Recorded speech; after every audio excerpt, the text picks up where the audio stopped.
Hello everyone, my name is M.M.McFarlane-Ossmann and today I will be presenting on digital storytelling. Digital storytelling, according to Matthew 2014, has emerged as a powerful teaching and learning tool which presents personal narratives, images, and music to create a unique and sometimes emotional snapshot into another person's experience.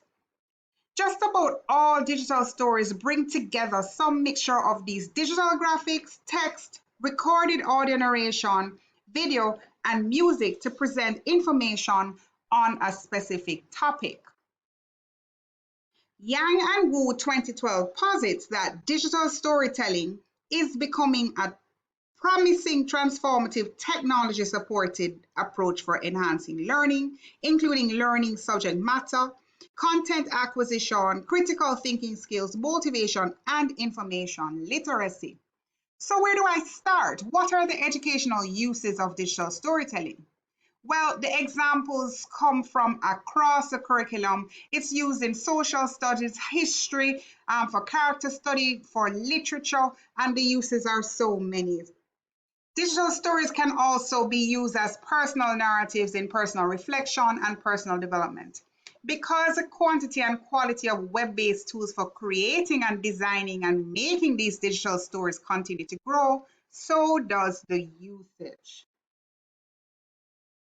So there are many different types of digital stories, but it is possible to categorize the major types into three main groups. The first one, personal narratives, which are stories that contain accounts of significant incidents in one's life, or historical documentaries, which are stories that examine dramatic events that help us understand the past, and last, stories designed to inform or instruct the viewer on a particular concept or practice. Digital storytelling can also be a potent tool for students who are taught to create their own stories, or even after viewing an example created by their teachers or other story developers. Students may be given assignments in which they are first asked to research a topic and then choose a particular point of view, and or they are given a dramatic question or prompt.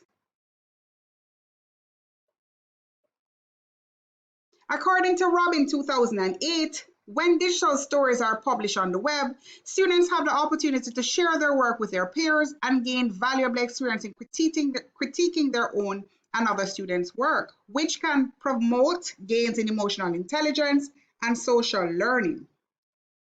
There are 7 elements of digital storytelling listed here on the slide. One is point of view, and the point of view is what is the perspective of the author, I'm sorry. So this is where the author provides their perspective. The second one is a dramatic question. This is a question that the author is trying to answer by the end of the story. And then 3, emotional content. This is the serious issues that speak to us in a personal and powerful way. And even the gift of voice, number 4, which is the way we personalize the story to help the audience understand the context. The power of the soundtrack. This is music or any other sounds that we use to enhance and support the storyline.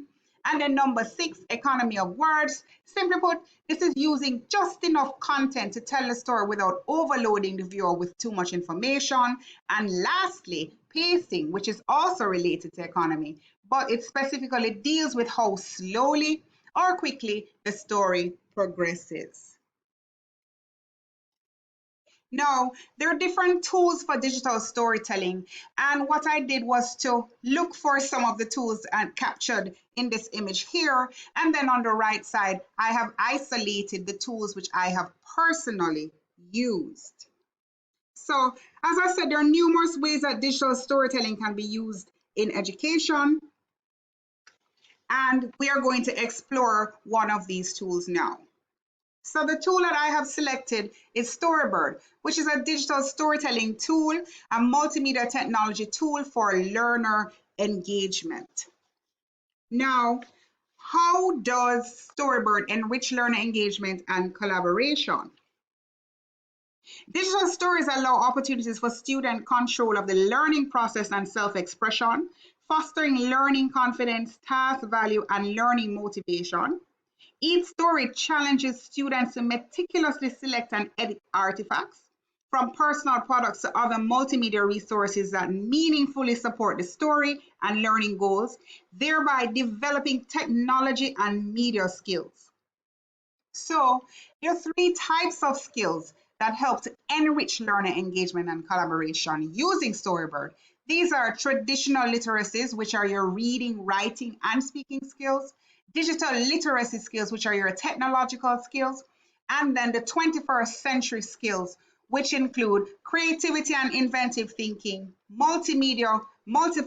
intelligences, higher order thinking, information literacy, visual literacy, sound literacy, technical literacy, effective communication for oral, written, and digital, teamwork and collaboration, project management, and enduring understandings. Now, digital storytelling provides a strong foundation in many different types of literacies as listed earlier.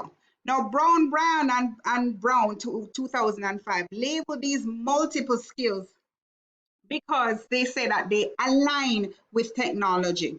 So these digital literacy skills includes the ability to communicate with an ever expanding community, to discuss issues, gather information, and seek help.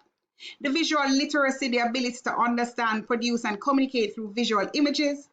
Technology literacy, which is the ability to use computers and other technology to improve learning, productivity, and performance. Information literacy, the ability to find, evaluate, and synthesize information. But there's one that's not listed on the slide, which is global literacy, which now is a capacity to read, interpret, respond, and contextualize messages from a global perspective. So remember, when you're using Storyboard, you're actually creating a repository because you're posting to their site. So therefore, other users have the benefit of looking at what you have curated, etc., as well as you can look at what they have curated. So what are the best uses? Well, Storybird is best used at grade 1 to adult learning environments, peer-centered learning environments. English learners is a new way to communicate. That is students that English is not their native language. Digital storytelling promotes competency with technology. So anywhere you want to integrate this technology, the process mirrors the traditional writing process and nothing is really changing. And then digital storytelling is perfect for sharing and collaboration. And it can be used wherever technology is available to support it. So again, digital storytelling, it promotes student engagement, a reflection for deep learning, project-based learning, and technology integration. So what are the capabilities of Storybird? Well, Storybird is interactive. As digital story is shared with each other, it is possible for student to student, student to teacher, and the whole class to have continuous interaction during the learning process. It fosters creativity, collaboration, organization, motivation, and it also allows for the stories to be reproduced, transmitted, and replayed for remote audiences. So are there any contextual limitations and obstacles? Of course, Storybird requires specific technologies and technical expertise. Digital technologies constantly change and evolve. Keeping up may be challenging. Like many participatory tools, storytelling, digital or not, is limited by the number and quality of the participants. It's hard to introduce to groups that are comfortable with traditional engagement techniques, and developing the storyline and story production can be time consuming. A poorly produced digital narrative can introduce bias that is not representative of the type of learning that you were intending on. So, what are the functionalities of Storybird? Well, Storybird has three main categories: read, write, or the challenge. The pedagogical methodology includes social constructivism, which is learning by doing, scaffolding, media-rich content for reading and writing, process-oriented and product-oriented learning, technology-supported pedagogy. Students actively engage in the learning process, and it supports task and project-based learning. But also, it increases language production in students, even at lower levels of proficiency, and it appeals to different learning styles. Note that other than the limitations previously mentioned, no additional limitations are anticipated for the Caribbean classroom.